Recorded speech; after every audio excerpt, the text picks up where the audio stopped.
I'm Rachel, I'm Julia. where we live in faith every day. This is Life. Welcome to Life. Hey guys.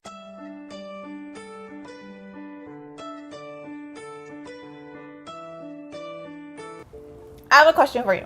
Okay. Let's say once a week we go to church, right? Uh-huh. What do we kind of call that day usually with God? We kind of use this as an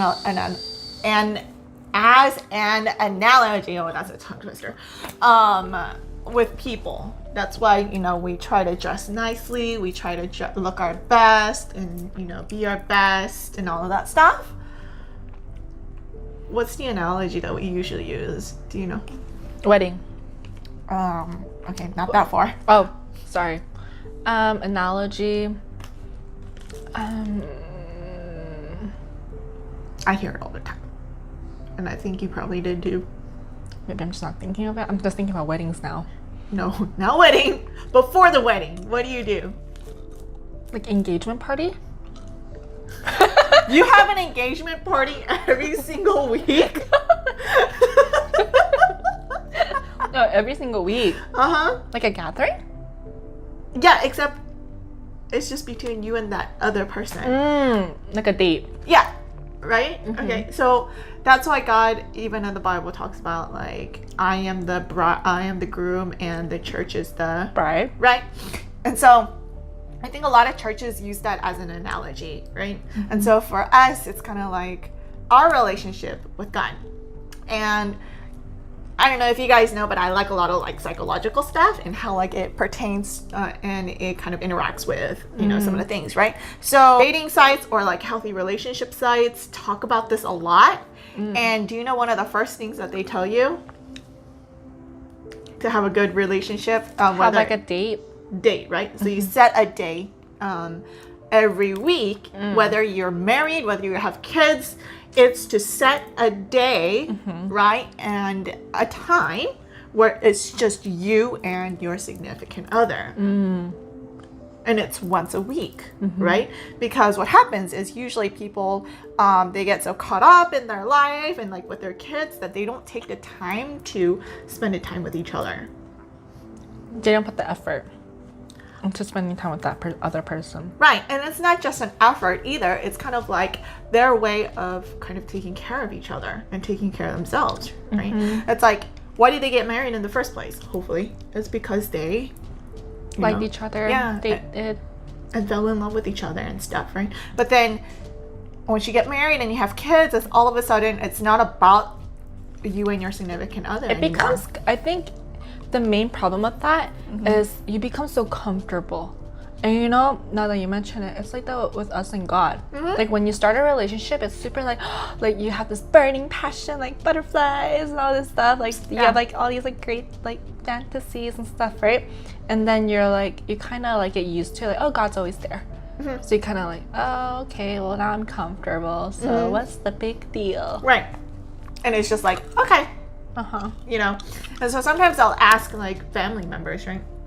And I'll ask, the husband or the wife, and I'm like, well, what's the last time you had a date? They're like, before I had kids. I'm like, how long ago was that? 15, 16, 20 years ago. I'm like, So you have not spent quality time with you and your significant other. They're like, yeah, it's kind of sad. Right? That's one of the first things, right? And this is all about dating, right? And your relationship with the significant other. Another one that they talk about is to celebrate your relationship with that person whenever or whatever chance that you get. Okay. Right? So, it's a 1-year anniversary. Yay! Right? It's kind of like birthdays, right? It's like, oh my gosh, it's my birthday. Yay! It's like 1-year anniversary. Yay! Koreans, they go a little crazy, right? 100-day anniversary, 200-day anniversary, 300-day anniversary. You have it every month. Yeah, pretty much.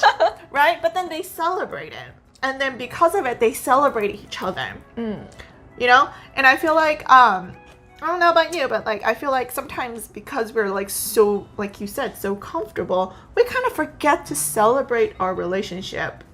Oh, yeah. with God. You know? Yeah. And actually, like, you know, I think something that's super important. I mean, it hasn't been 1 year since I got baptized. Right. But something I'm looking forward to is my baptismal day. Because I feel like that's like my, what me and my friend call it, or a lot of the people at my church called it, was it's our newborn day. This is our new birthday. Yeah. It's November 3rd. So I'm like kind of looking forward to it. It's like, oh, it's like my second like spiritual birthday, you know, kind of thing. So it's super exciting. Yeah. So like stuff like that, I feel like should be a celebration. Yeah, definitely. Yeah, I think it's healthy because then it kind of gives you that memory almost like, oh, today's the day where I like kind of like felt these emotions. It's an anniversary with God, basically. Right. And it's kind of like, what is it? When you kind of get triggered, let's say if you have a bad experience, right? You get triggered, right? You have things that kind of like, kind of take you back to that moment where you were triggered, right? But then we don't really have triggers where it kind of takes us back to like good memories or good experiences. And I think we can kind of learn from that, like the negative triggers that remind us of like the bad experiences, and then like good triggers that kind of remind us of like the good experiences. The next one, and the last one according to this, but you know, I kind of wanted to just discuss this, which is self-care. Here we go. Right? Self-care is so important. Again, we talk about self-care a lot, and it's not that we try to only emphasize on self-care, but it just keeps coming up because it is that important, and it's important throughout everything, right? Your relationship with God is very, very important, and that's self-care. Whether you take care of yourself in the relationship, right? For you to be able to take care of the other person, you need to be able to be pretty healthy yourself first, so that when other people around you are freaking out and, you know, having a stressful day, like when Julia is having a stressful day and I'm having a stressful day, I don't have room to listen to what Julia has to say. You know what I mean? And then we're gonna start yelling at each other and then have an argument. But because one of us is at least taken care of, the other person has room to listen, right? So sometimes when Julia is like freaking out and like completely stressed out and like whatever for the past, let's say for past several weeks, then I can't talk about my stuff because she's not gonna listen to it. As much as she wants to listen to it, she doesn't have room to listen to it. Same thing with me. If I've been through a lot of like difficult times and stuff, whether it's my mind or my body going through difficult times, I don't have time. I'm sorry, I don't have this space to listen as much as I want to, right? It's just not. I think our body just can't handle it. No. Because we, you know, naturally us comes first. Because you're the body. Right. So you're trying to protect yourself first before being able to protect other people, you know? Right. So that's the first response. Right. So sacrificing is good, but sacrificing only comes when you can sacrifice and when you are willing to sacrifice. You know? That is so true. And being selfless, that only comes when you can, when you can afford to. Yeah. Or else you're going to do more harm. You're going to want to, but at the same time, you're going to know, I can't. Right. I physically, I mentally can't. And that's okay, you know? Sometimes you just have to back away and be like, you know what? In order to protect myself and this person, we just gotta, you know, give some space. Right. And sometimes, I don't know if Julia notices this, but sometimes I know I need my sleep. And I know if I pick up that phone and I talk to her even for 5 minutes, I'm not going to be able to go back to sleep. So I will answer her phone calls, especially if it's like in the middle of the night, because I know, okay, something is not right. I need to pick up this phone. And I know she feels bad, right? And I'm not telling her this because, you know, I want her to feel bad. But what I'm saying is I'm willing to sacrifice that time.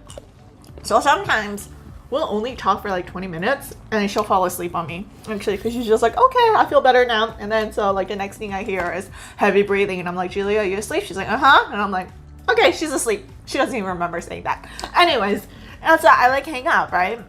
And it's like, let's say for example, if she called me at like 11:30, it's like 12.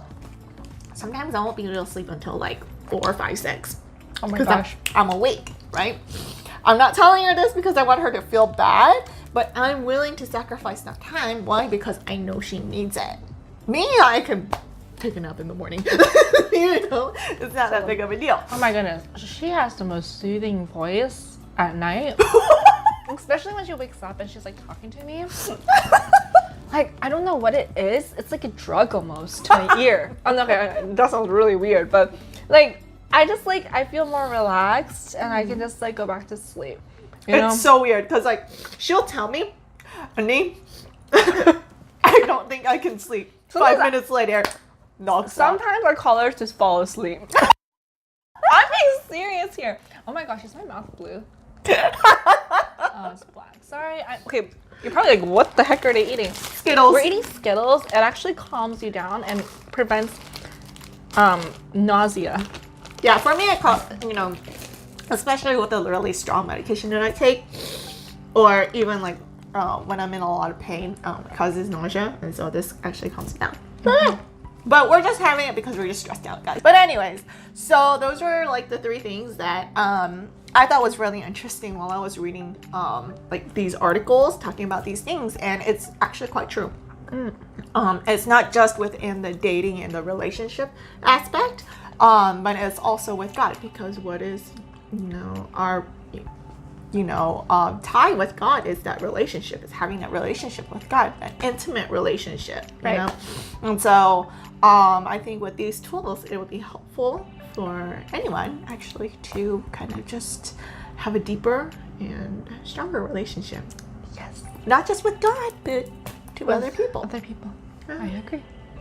Yeah. So, if you like this video, and Rachel did an awesome job with this video, I think I really liked it because it kind of like helped me relate to my own like life problems.